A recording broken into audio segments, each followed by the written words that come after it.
This is the Skin Science Podcast. I'm Dr. Thomas Hitchcock, and here we'll investigate everything skin science and dissect it from a scientific perspective, analyze it from a medical perspective, critique it from a consumer perspective, and give insight from an industry perspective.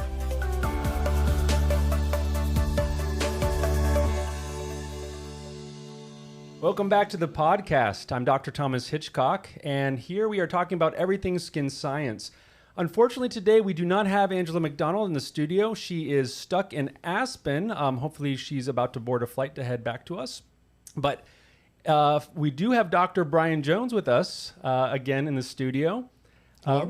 Go ahead. Hello, everyone. I didn't know if I was supposed to be prompted or not. And then we also have a newbie to our institution, Dr. Jose Maldonado. That's another newbie, but that's not Jose. So he's in the back there with Alan and Seti, who are our production staff. Everybody say hello. Hi, everyone. All right.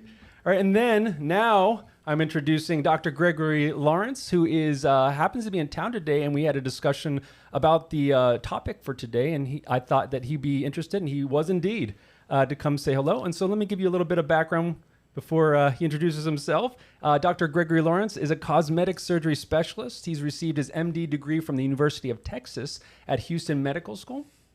Dr. Laurence fulfilled his residency at St. Francis Family Practice at the University of Tennessee and completed a fellowship in advanced women's health, also at the University of Tennessee. Dr. Laurence has served as a diplomat of the American Academy of Family Practice and the American Society of Cosmetic Breast Surgery. Welcome to the podcast, Greg. Thank you, Thomas. Love to be here. It's going to be a great topic. Yes, and so you're all probably wondering what the topic is, and that is going to be something that is near and dear to my heart, which is Biomecare. Now, some of you might not exactly know what we're going to talk about with the word Biomecare, but we're going to elucidate all that in a second. But really quickly, I did want to start a new thing. If any of you follow me on Instagram, you probably know that I am a mechanical puzzle box enthusiast.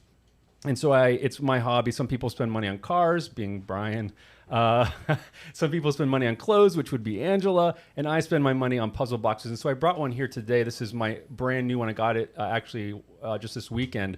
And this is a puzzle box that's made of wood, and I was starting to solve it, and it was just so cool that I had to share it. And so I don't know which camera are we on here? Right here, okay. Thomas, I have to say something about puzzle boxes. All right.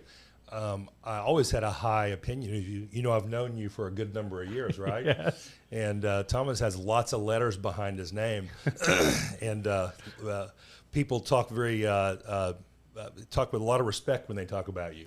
My grandfather was the biggest genius I've ever known, and he was a puzzle guy, and literally he would build them himself. And would challenge other people to be able to solve the puzzles. That's amazing. And so when I found out you had this puzzle vibe, I said, wow. Yes, it's an obsession. I mean, I'm not going to tell you how much this one costs. I mean, you would probably get mad at me for spending that on a piece of wood, but this is actually probably a third of the price of some of the ones that I've bought. And this one, it's actually, I wish I could solve it for you today, but I don't want to spend too much time. But the intricacy of what goes into this, like little drawers pop out with little like metal keys and stuff, and you got to find where to put them. It's amazing. I think I'll probably make a video of me solving this and stick it online for anybody who's interested in it. And I'll also put the manufacturer of this. He's a small woodworking guy, and it's not like a big company, and so I do like to support those people as well. Brian and I are both interested, aren't we? Yeah, we'll be watching that. Oh, sure, you bet. Well, I actually got him a puzzle, but it was actually too easy, I think, for you. I think they're all. I like easy ones too. In about 10 minutes or 5 minutes. Well, that's true. I did, but I like easy ones too because when people come to my house, I like to hand them puzzles, and they get frustrated if it's one that takes hours. So you do want some that are relatively easy. You are my grandfather. Yeah. But interesting. I mean, like, even if you look at the detail here on this, you have these little panels here, and I was just fiddling around with it, and I found if you like press this one here, you can see it kind of goes up. And then eventually, if you take that out, there's actually a metal key in there. And so I don't know if you can see that, but so that's the part that's like, if you press on the wrong side, you think it's just like the rest of them. That's the stuff that like gets me high, because I find that they call these sequential discovery puzzles.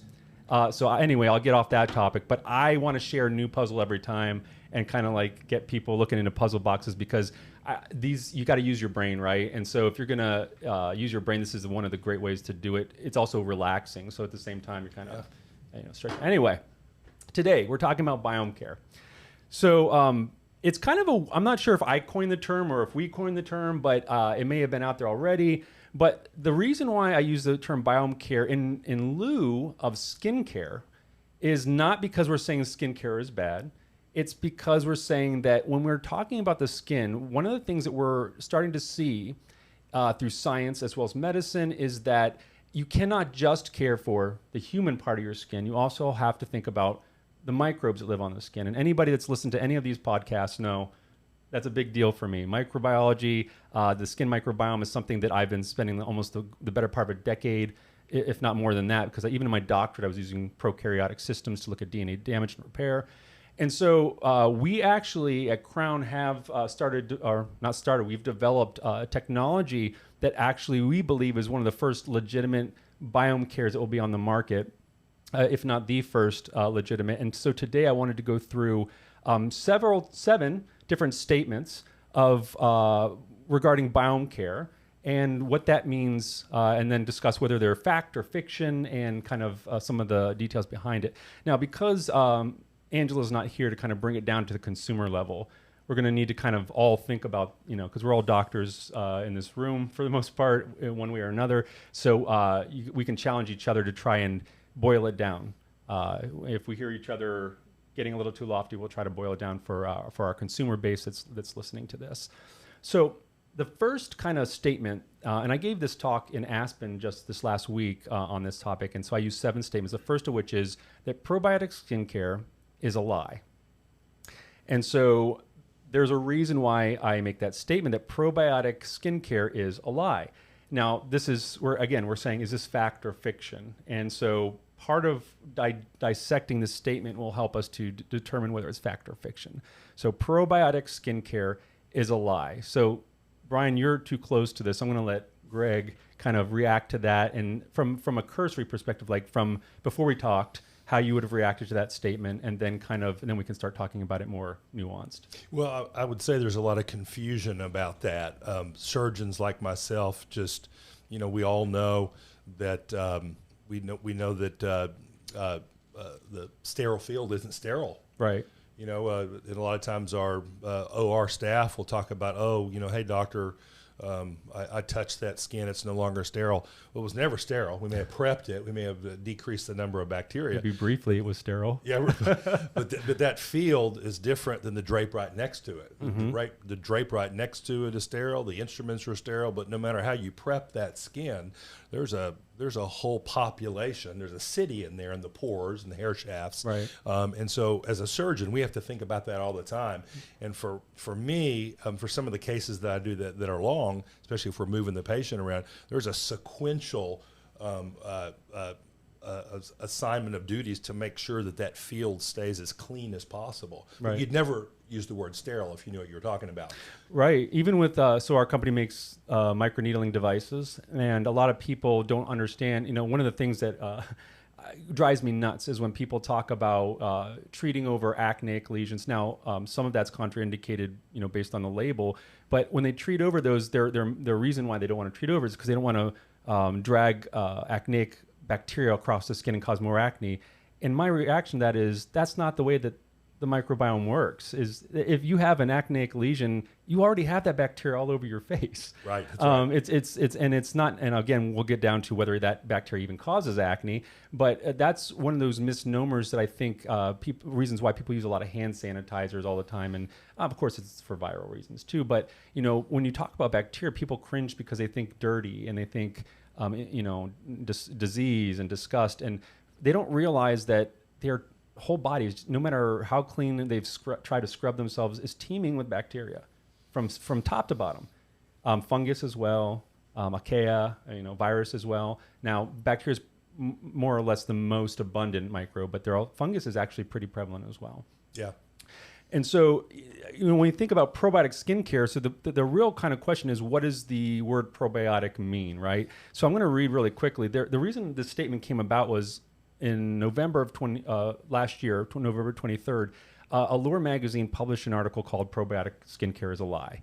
And I'm going to read an excerpt from the beginning of that, which is from this author. She says, "If you're reading this, I owe you an apology. About 6 years ago, there was a sudden rise in the number of products that claim to optimize the skin's microbiome.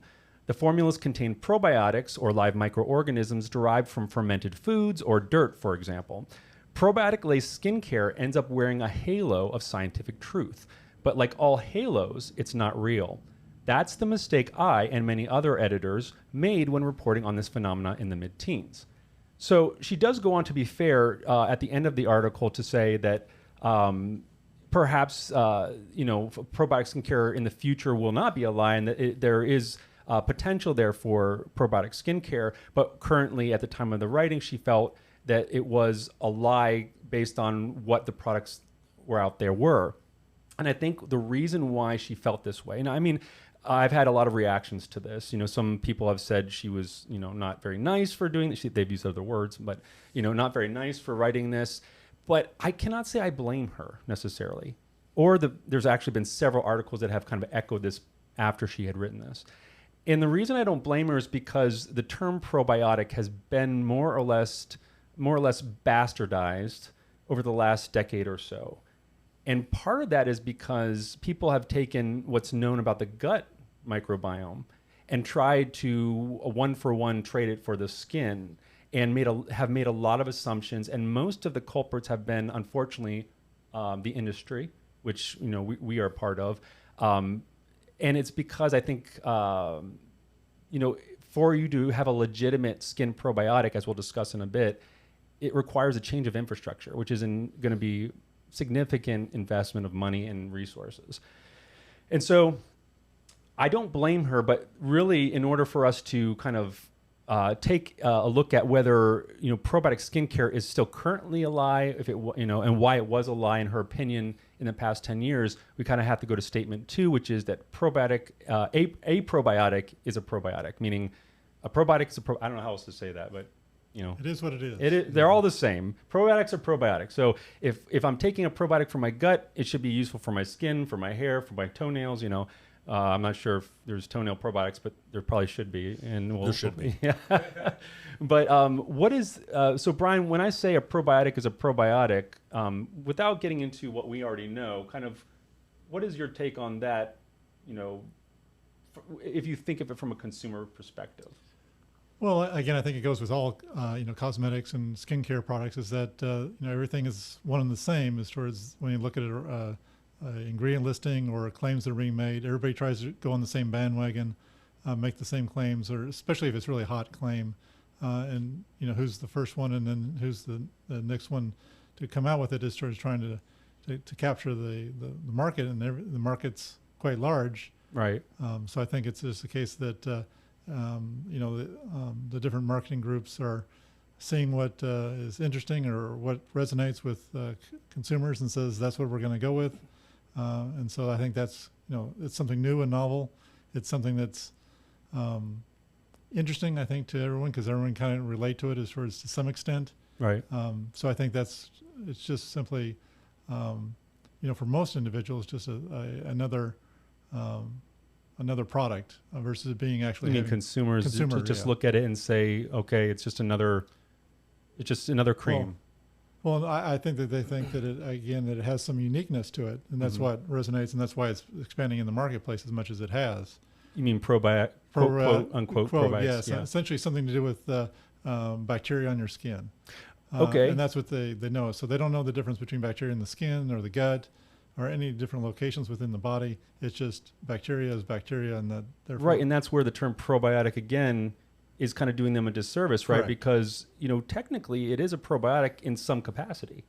If it's something that's been used in the gut for 20, 30 years, you could call it a probiotic, but it becomes a little bit not disingenuous, or maybe for some disingenuous, but it becomes a little bit unhelpful when you are doing that and then you're putting on the skin. Because then the question is, if you know it's going to be applied to the skin, can you legitimately call it a probiotic at that point? So let's say Lactobacillus casei great for the gut, and we'll get into a little bit about even more about that. But that species it can be good for the gut, and so the real question is it also good for the skin, and where are you getting that information?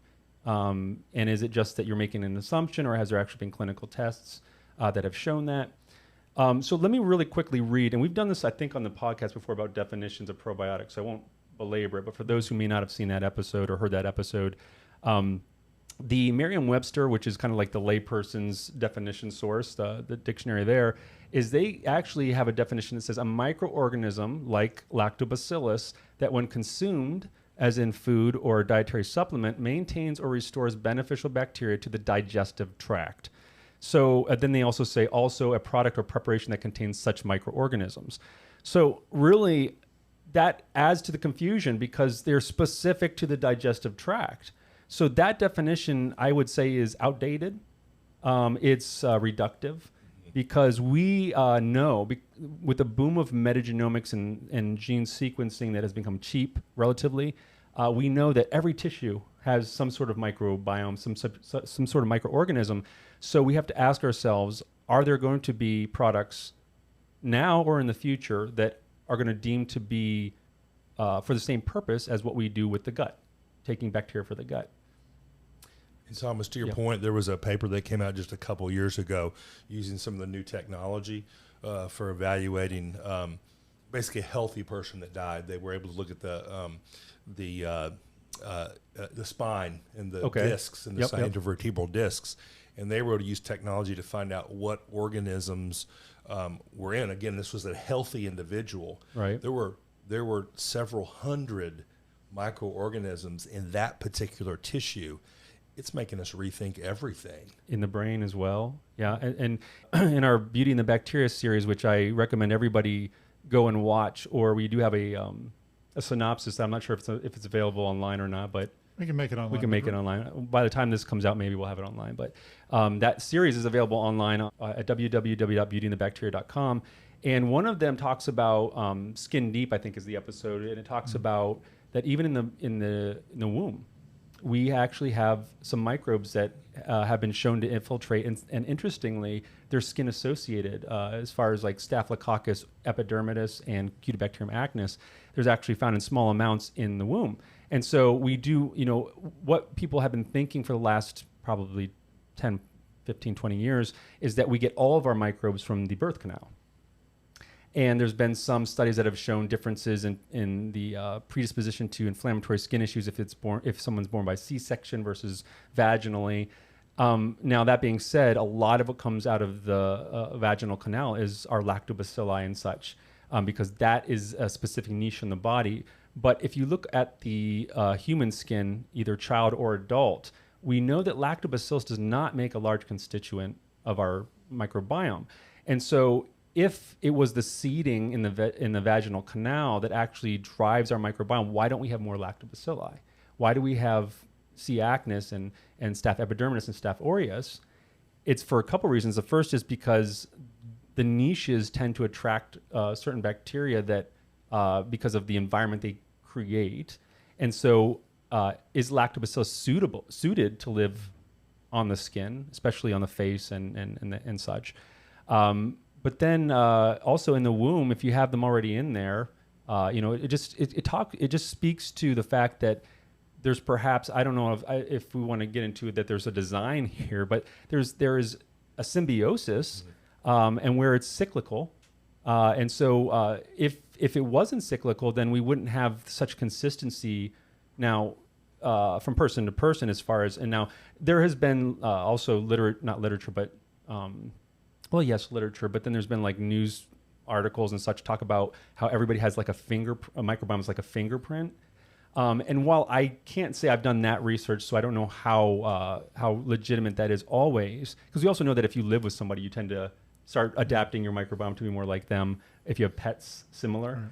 Right. But that being said, we do know that if I compare my face to your face, and then my armpit to your armpit, then and that sounds kind of weird in a sentence, but we know that the microbiomes between our faces, although there may be some differences, they're way more similar than our own armpit to our face, because there's just specific microbes that live there. Also, there's transient microbes, because as we touch things, we attract microbes from the environment, but then there's certain ones that engraft and there's certain ones that are transient. And a swab of the skin is going to pick up both, but it won't pick up things that are deep in the skin. And that's where I think we start to open up I don't want to say can of worms or Pandora's box, but we open up a bigger phenomena than we really knew by just taking swabs. And there's companies that, and we're going to, we can't show it today, but we'll talk about it. We actually did a little case study in our office where we took some stickers, these little stickers to do metagenomics, and we saw some interesting results when we did this. But before we go on, I do want to talk about the other definitions here really quick. The World Health Organization calls the probiotics a live microorganism which, when administered in adequate amounts, confers a health benefit on the host. So that's broader. So we like that one. But what it doesn't tell us is how that health benefit is conferred and why that means that a probiotic for the gut may not be for the skin. Because here it's saying when administered in adequate amounts confers a health benefit on the host. Therefore, a Lactobacillus casei that I ingest is a probiotic, but it doesn't say that, because then technically it's a probiotic regardless of how you apply it, because in one way when it's administered. So it just kind of leaves out a small facet there. Though it does have the last piece about being health for the... So again, is it really truly health as far as lactobacillus that you're playing on the face versus in the gut? Well, yeah, you're right. It comes down to the angle which you're looking at. So if I'm a company that wants to sell lactobacillus in skincare, I could say it technically does meet that definition, just not on the skin. Yeah. You know, so... Well, and it's much easier for, again, as far as all the food and dairy industry and everything else as far as growing lactobacillus. Right. It's already been around for... Forever. Yeah, for many, for hundreds of years. Centuries. As far as, from the time that it started making cheese and milk and everything else. So, yeah. Yeah, just to pause here, so we're talking basically how these bugs, they're viruses, they're fungi, they're bacteria that live on us, are in a community with us, right? Right. And, we've got newly credentialed Dr. Maldonado with us, who will tell us as an evolutionary biologist who study reptiles that this community that we live in is huge for evolution. A lot of times DNA exchange happens through these organisms, and so it's a fascinating topic. It is, and interestingly, and actually with with the timing of this is kind of crazy. When I flew here, I had an observation on the airplane.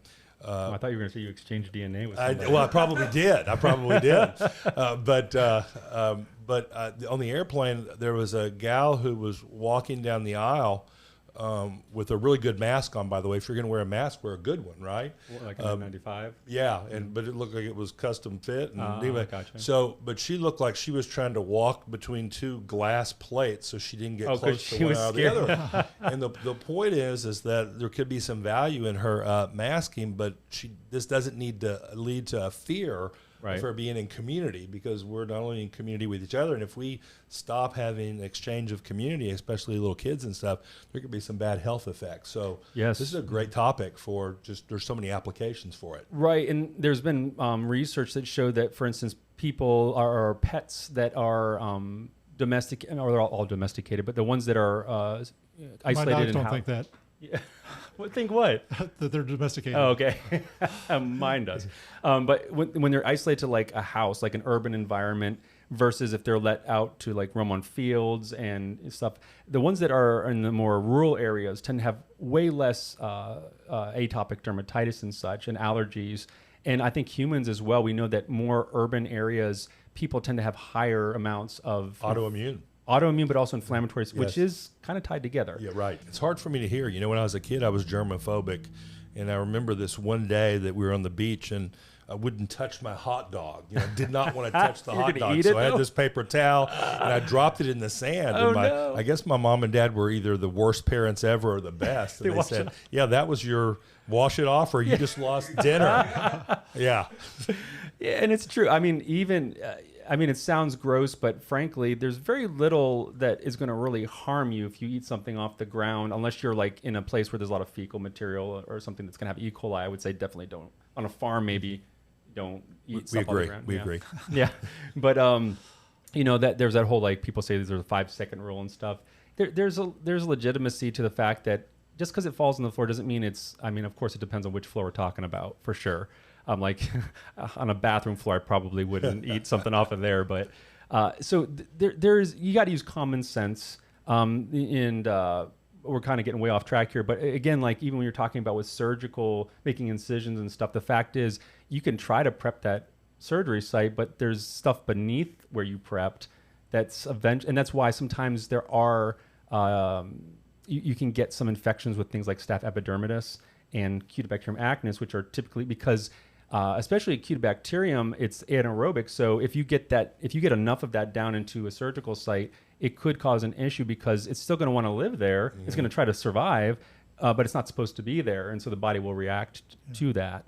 The nuance of this is amazing. As a surgeon, the staph epi is hardly ever a pathogen that hurts us with standard surgeries. Mm-hmm. But anytime you're putting in a device, right, it likes to stick to it. Orthopedic screw or a defibrillator or a breast implant, you got to worry about that organism that usually is benign because it makes a lot of biofilm. It scars things down. And it's an issue. Yeah, staph, and actually, and we're going to talk about it in a little bit in a second, but the way that these bacteria interact with each other on the skin, if you take away the other bacteria, it changes how that bacteria is going to function.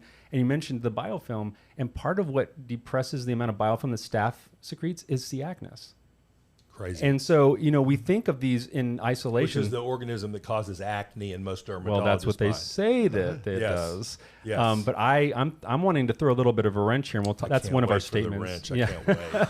But so when we talk about probiotics now, we have to be careful. Those definitions we talked. Oh, there was that last definition that I forgot. This is the definition that is actually from the International Cooperation of Cosmetic Regulations. When Doris Day was on the show last, we talked about this. It's live or dormant microorganisms is what they call a probiotic. So in essence, they are saying that a flesh-eating bacteria could be considered a probiotic, which I think is kind of silly. And there's probably a bunch of other things that could be considered probiotic that we probably wouldn't want as well. So really that definition certainly does not meet the need from a medicine or a scientific perspective. And I would say as a consumer, I wouldn't want that to be the definition either. I think that is written by people that want to be allowed to use things like lactobacillus and call it a probiotic in skincare and not feel any type of ethical, what's the word? Misgivings. Yeah, or repercussions or whatever. I don't feel like a lot of industry is nefarious per se. I think that they're just trying to find an ingredient that has a marketing hook and without doing any of the work. To actually show that it does something. That being said, and a lot of companies utilize information from suppliers, and the supplier will say this, and then therefore it becomes gospel, and therefore it makes the claims, and they can sell it, and everybody's happy. And that's the truth, and it's unfortunate, but it's the truth. Is that when you formulate skincare, anybody that knows biology or chemistry knows something in isolation, and we just talked about it with bacteria. Something in isolation may not have the same effect as something in a formulation. So you can actually neutralize, or you can make something completely useless depending on how you formulate it. And so a lot of times, just because of the way that cosmetics are regulated, if you have it in there in a certain amount, you can make a claim, even if it's possibly been neutralized. Right. And that's a problem. Because now there are good skincare companies will test them out and at least try to validate those claims somewhat. But we all know that there's plenty of them out there that don't. They just use the claims from the ingredients manufacturers. And needless to say, I think they're kind of thinking as long as it doesn't hurt somebody, it's no harm, no foul. But as we can see, is it L'Oreal or Clinique? Is that the same? Are they owned?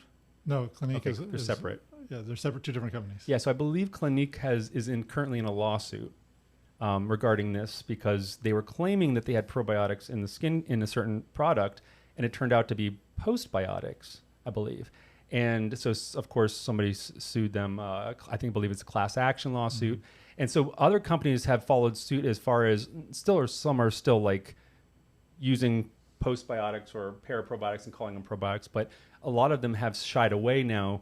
And they're using the correct terms of postbiotic, and there are legitimate postbiotics because just like any other skincare ingredient, it could have a legitimate purpose. Like I believe there's some lactobacillus strains that can have some UV boosting, UV SPF boosting activities from some of their metabolites.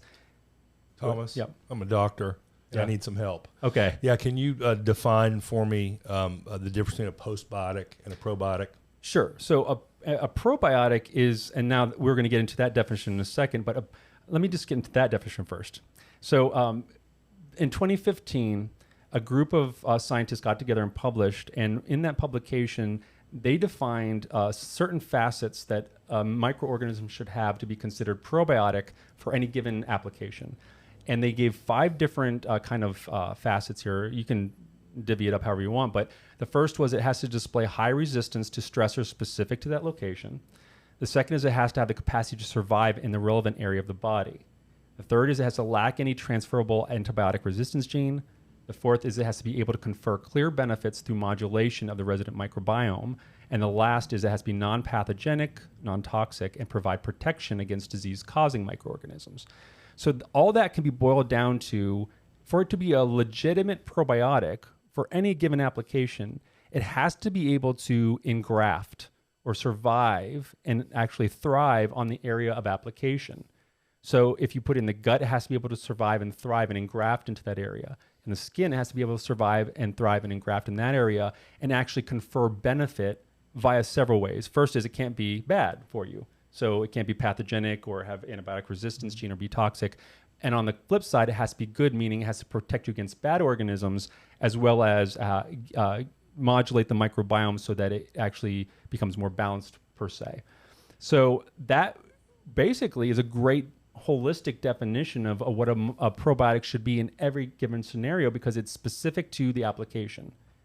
To anybody that's a consumer that's listening, let me just basically say that it has to be a bacterial strain, and we'll get into why that last word is very important, strain, but it has to be a bacterial strain or a microbial strain, let's say, because who's to say it couldn't be in the future something else, whether it's a fungus or whatnot.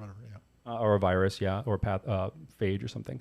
But it has to be a microbe of some strain that when you put it on or in your body actually sticks around, becomes part of your innate microbiome, and then actually is able to survive and act to help you, either by what it secretes or it produces, or by taking up space and keeping other bad things away. And so that's really what a probiotic should be defined as. A postbiotic is the things that it produces. So all of the molecules that any given microbe produces that confers a benefit.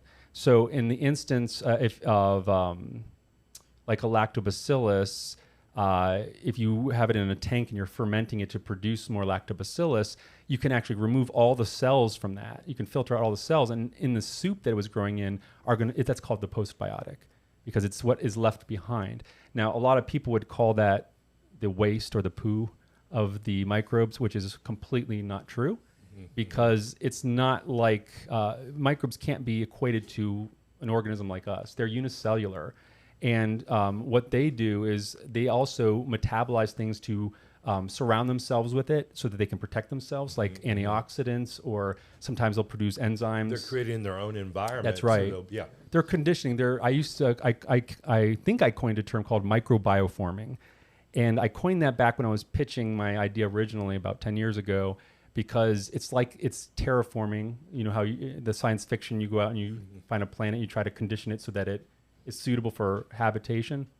Habitation. Okay. Yeah. Sometimes I make up words and I don't even know it. Is Elon joining us on Zoom any minute now? Yeah. He just heard you. Yeah. He just heard that. Elon, I'd love to get your thoughts on microbiome. But yeah, so microbioforming is similar in the sense that microbes actually kind of terraform their own niche. And it's more nuanced than we all even realize, because a lot of people think when you put bacteria on the skin that they're what we call planktonic, that they just kind of float around freely as individual microbes. But that's not the way that bacteria works. They actually form colonies. They actually do secrete things like biofilms to kind of encapsulate their colony, and then they put in these biofilms the substances they need to kind of create their own, special home. The problem is that some of the way they interact with each other can become conducive to formation of things like comedones and such. And interestingly, there is more and more research about interaction. That would be a blackhead. A blackhead, or even a certain form of a zit, Yes. if it's open or closed. But there's interaction between even bacteria and fungus, and we're just now starting to learn why we end up having these interactions and why our skin reacts certain ways. And interestingly, there's a lot of people that like to try to make it super simple, but it's not, because there's genetic components, our own genetic components. There are bacterial components, of course. There's pollution. There's the skincare products that you use that maybe you shouldn't be. There's just quite a bit that goes into why we have certain skin issues. And, that's where probiotics for the skin could come in if we can find a legitimate probiotic, because it can help to condition and deal with some of these issues. So most of the industry, and we talked about, the lawsuits that have been happening. And Brian, you and I have been talking about this for a while. When we look at the inkies of a lot of these things that claim to be probiotic in nature, we tend to see things like what? Well, you brought up lactobacillus seems to be always common, but it's more postbiotic versus probiotic. I mean, as far as when you look at the ingredients, but or storylines that are again more of material that is actually used by the bacteria, and not so much the bacteria themselves. Right. And now there are some, for instance, I'm looking at one right here. There's an inky list that has Lactobacillus casei and Lactobacillus acidophilus, which are both well-known species for the gut. Now, they also are heat deactivated. Now, why? Why would we heat deactivate something that we're calling a probiotic? Is it still probiotic at that point? Well, I think based on your definitions, I think it still needs to be a viable or alive. Because it can't engraft if it's dead, right? Yeah. Yeah. Is there benefit to having a dead bacteria on the skin? Well, it provides nutrients to the other bacteria. Okay. It could also But it could provide other things that are not. I mean, if you crack open a bacteria, there's stuff in there that maybe we don't want on our skin, right? Correct. What would be the reason for the heat treatment? To kill them, so that because the thing is, you have to think about, if I put bacteria in a typical formulation of skincare, what happens? There's preservatives in there. Also, that's why you have preservatives, and the product will go rancid or turn or no longer stable. And if there's anything in that, let's say they put a prebiotic in there, which is the food source for a probiotic, then you start to have metabolism of certain things in the cream, and then you end up with a different consistency of a cream than you've bottled. Right. And so if you legitimately have live bacteria in it, you have to think about what happens if it's at room temperature and it's digesting, or if you don't have preservative, what else could grow in there? And so these are all, and this is one of the reasons why most companies have not innovated here, because it's not easy.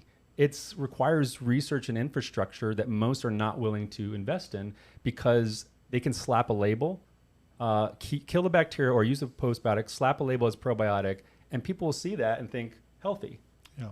It's something I want, because all these people. And so I think this author that basically said probiotic skincare is a lie felt responsible, and because they were the people that were saying you should go out and spend $100 on this cream because it's probiotic and it has science behind it, and now they're saying, oh, what they were telling me was science was gimmick, and I feel responsible that I need to tell you that all that was a lie that I bought into. And so when we look at these inkies, she's not wrong. If you call that probiotic, it's a lie. I mean, it may not be nefarious, but it's a lie. Yeah. In fact, I mean, it's really pretty much the bane of most cosmetic companies is having bacteria in your product. Right. That's why they have preservative systems. That's why they have microbiology departments that stores testing to make sure the products are clean or relatively clean. Right. You've got FDA looking at recalls on different types of products that stores contaminations. So it's really kind of the opposite of what's been part of the industry for the very beginning, is towards you didn't want bacteria. Now we're trying to say, maybe you do. Maybe you do. At least the right ones. Yeah, and I think for those of you who are listening that are not privy to how we make skincare, is that we actually have to test each product that we make and we call it micro, which is you have to test to see whether or not the preservative system works or whether there's bacteria in it at a certain amount of time. You have to put them on what we call stability. So you put in certain temperature chambers for a certain amount of months, and you have to see whether or not it stays like it's supposed to, whether it grows anything. So there's actually some quality control that goes into making skincare that most people don't realize in order to, and it makes it difficult to do that if the infrastructure is keep bacteria, like you were just saying, keep bacteria out, and you actually want to have it in. Now, we'll get into in a second why we've actually been able to start doing this legitimately. But first, let's go on to our number 3 statement. Thomas, can I just ask you, you used a term a few times, and the first couple times I thought that might have just been some distortion. Chuck Norris spends a lot of time in the studio, and maybe that's probably Chuck Norris. No, but then you just the third time, and I could tell it wasn't Chuck. So you said inky. So this is an industry term that you and Brian know. So tell this doctor. Okay, it's just the ingredient list, and so if you look on the back of your skincare, love that word. All the inky. Different ingredient number. Is it the same thing as PI, package insert? An inky can be on an insert, but package inserts typically for like medical devices or drugs when they don't have room on the label of the actual box. Mm-hmm. Some skincare will have a package insert, right. Especially OTC, which is something that has a monographed drug like a sunscreen or a retinoid. But typically, skincare will put it on the back of the bottle or on the box, and it's that list of ingredients. A lot of times it look like Greek because they're long words that you don't know what they mean. A lot of people are going to be appreciate the fact that I asked that question. And I do want to say this, just to shout out to all the skincare companies out there, use a QR code. Maybe. Yeah, do your inkies on a QR code. I love them. I don't know if the FDA would allow that, but because there are regulations as to what you can do, but possibly. No, you couldn't. Okay, never mind. Okay. Interesting. Yeah, the FDA is very specific about that. You could put the listing there and a QR code. And that's true. And you could put more information, for the QR code, but you'd have to put the listing there. Actually, just as a side note, I actually saw a company that was doing augmented reality to where when you looked at it through your phone, it like called out all the ingredients and what they were for next to it, and like you could like scroll the inky list. I think it'll start. I mean, that's a little bit of cosmetic surgeons like augmentation. Yeah, I think it's very cool, but it would require for every. I mean, people, skincare companies, you typically make a dozen or so products new per year. That's a lot of investment for every inky list. But anyway, how are we doing on time, Alan? We're at 50 minutes. Okay, we might need to go over a little bit today, but. So statement number 3 is that microbiome diversity means skin health. So that is something where I really kind of am trying to drive home that, again, the skin is not the same as the gut, because this is something that is a staple of gut health. A lot of people accept that the more diverse your gut microbiome is, the healthier your gut is. Now, that may be true for the gut. However, if you look at skin, that's not necessarily true. And a lot of that comes into play when you think about the structure of skin. So what's on the surface, people think of skin as very much like saran wrap almost. But the thing is, the skin has a lot of invaginations in the skin. We call them hair follicles or sweat glands. There's more fancy names for those. Pores, yeah. And Rhytides. Yes, I guess those are invaginations too. And interestingly, the wrinkles will have a different microbiome slightly than a non-wrinkle, just simply because of the structure of the skin. But in the hair follicles, you actually have 10 times more surface area than you do on the surface of your skin. And so you also have on the surface of your skin, we have a stratum corneum, which makes a barrier that's difficult to get through. But in the infundibulum and below, which is the hair follicle and below, you actually have direct access to the cells, the epidermal keratinocyte cells, as well as they're surrounded by immune cells, and which there's a lot in the skin. It's probably the number one immune organ, frankly. That's correct. Yeah, and so you think about what lives in the pore is actually has a huge influence, not just on your skin, but systemically because of your immune system.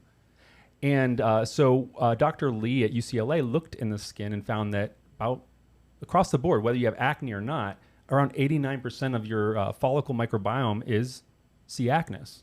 That bug that you were saying, you were alluding to before, that people think causes acne. Even if you don't have acne. Even if you don't have acne.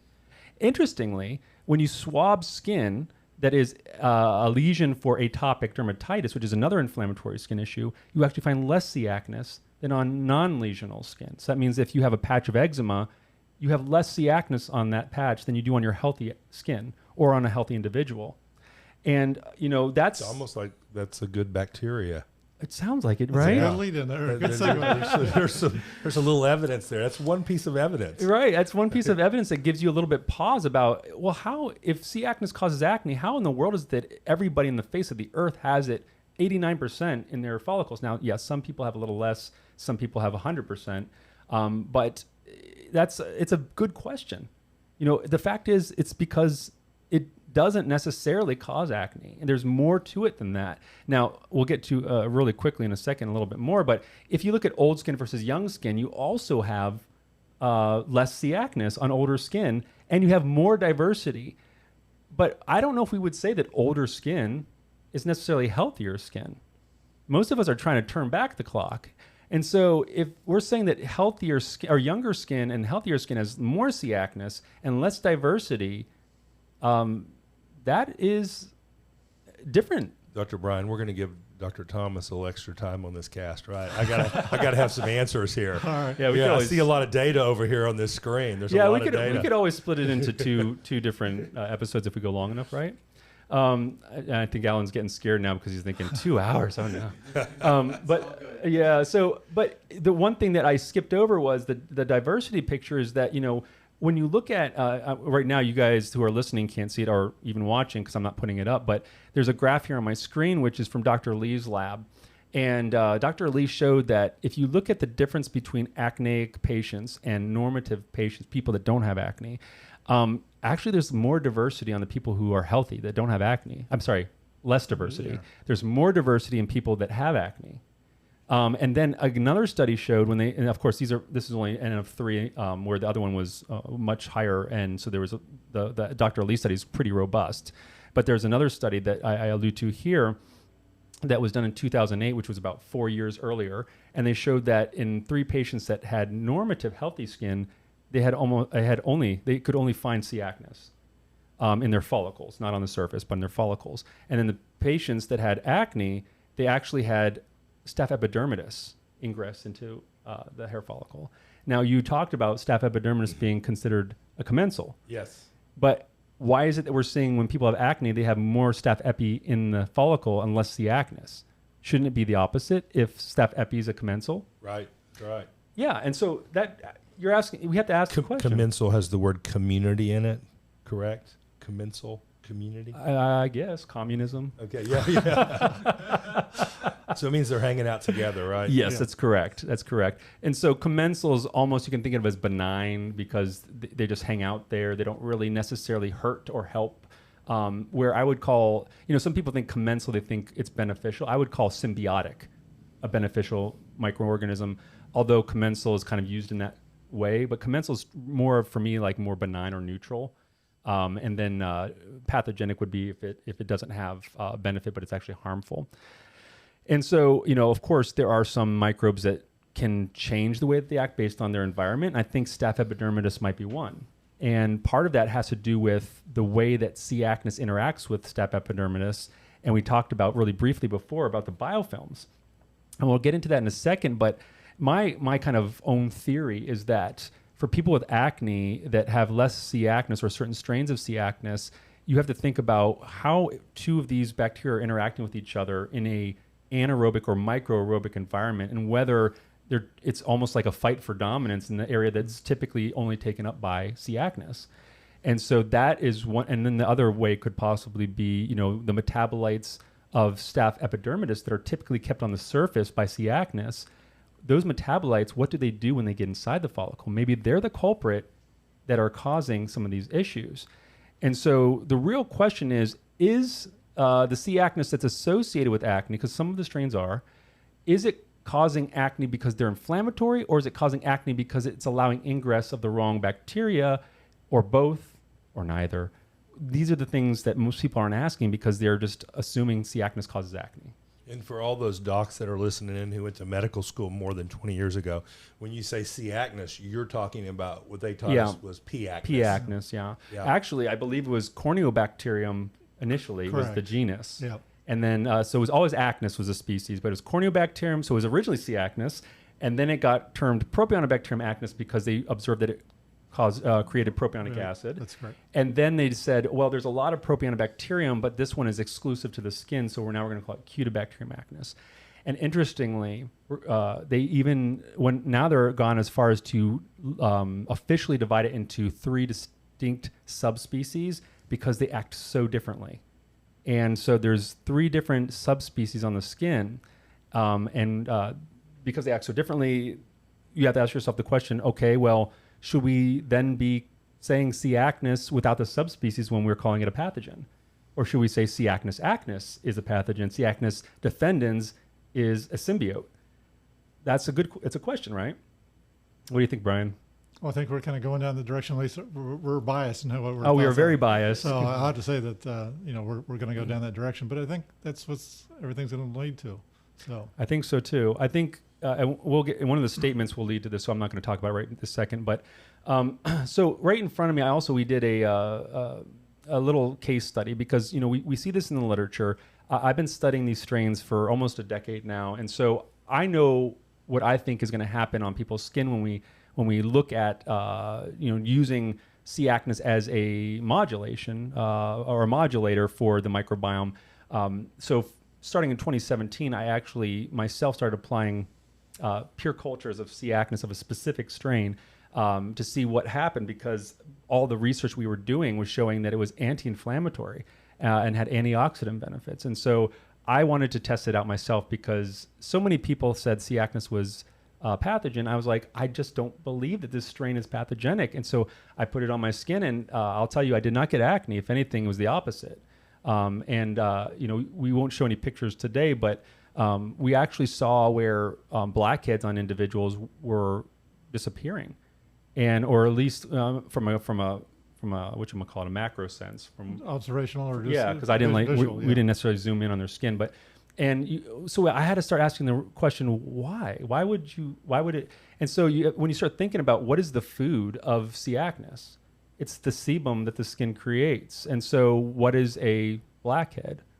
It's a plug of sebum and other things, stuck in there that becomes oxidized with oxygen and turns dark. And C. acnes, we have found, secretes a huge amount of antioxidants. So when you apply a lot of C. acnes, not only do they have antioxidants that are going to reduce the amount of oxidation on the skin, which is damaging to skin and cells in general, but it's also going to eat those plugs a little bit because that's like a buffet to them. And so I was actually happy to see that my kind of hypothesis was correct as far as it not being a pathogen necessarily because it's under the species of C. acnes. But interestingly, we did a dermasquame. That's dermasquame. Yeah. Is that a brand name or is that a? Well, a D-squame is actually. So D-squame. Dermasquame is a brand name. Yeah. We didn't do dermasquame. We did a D-squame, which is basically taking a really sticky sticker and putting it on your skin and then ripping it off, which sounds so fun, but it actually doesn't hurt that bad. But what you do is when you rip that, it's like ripping a Band-Aid off your skin, frankly. And so it also rips out everything, meaning it rips out the bacteria on your skin, the bacteria in your follicles, the hair, little vellus hairs. And squame, that's why they call it a squame. And the skin cells, the top surface of skin cells. And so really what you can do is you can actually take these stickers after you do that, and you can basically, through certain processes, take out the bacteria, take out the skin cells, and you can do genetic analyses. So you can look at what we call 16S sequencing for metagenomics for the bacteria, and you can actually down to the strain or the subspecies of each individual. And you were talking about that with the spine. Right. That's probably what they used was 16S sequencing. And then also you can do genetic analysis on the human cells, where you can look at their individual gene variants and see whether they're predisposed to certain genetics and such. And so we had a guy, so one of the spouses of one of our colleagues, he has sebaceous dermatitis, right? Yeah. Is that right? It's not atopic. It's Well, it's more of a psoriasis. I mean, It's psoriasis? well, again, I think he's got a combination, but Okay, I think Those sebaceous conditions are Yeah. sort of, there are several different sebaceous. But anyway, it wasn't it wasn't the kind that's on your scalp though. It's on his face, directly on Okay. his face. And I know that So it's a dermatitis. Yeah. it is a dermatitis, yes, and it's well known that again, we talked about when you take the lesions and you sample the lesions versus the normative skin. The dermatitis under atopic, or whether it's sebaceous or atopic, they're both going to show similar results to what's already shown in the literature, which is you tend to have less C. acnes and you tend to have more diversity. And so what we found was that when we looked, I'm sorry, I take that back. In the literature, I believe they showed less diversity in the atopic lesions, more diversity in normative skin, but more C. acnes in normative skin. When we tested this individual, we got a skin diversity index, which means it measures the diversity level of how many different microbes there are on there. He got a lower level of diversity, so less diversity on the non-lesional skin and more diversity on the lesional skin. Now, you could argue whether it's significant or not, but it looks like about half as diverse based on their score. But interestingly, he had about 87% C. acnes on his healthy skin and only 33% C. acnes on the lesional skin. And interestingly, we're going to talk about the topicals that we're making with C. acnes in them. When he used those, it actually, I believe, reduced. Certainly reduced his flares, yeah. So it actually was beneficial. Okay, so we're going to go ahead and make this a two-parter because we're only halfway through the discussion, and why not? So thank you, everybody, for listening, and tune in next time when we finish this discussion on Biomecare. Am I invited back? He will be back in the same outfit, actually. So we're going to fly him back. So we will talk about the rest of this later, so please do tune in. Thank you so much for your eyes and ears, and we hope you learned something. And remember, you have billions of bacteria on your face, and we think that's awesome. All right, goodbye for now.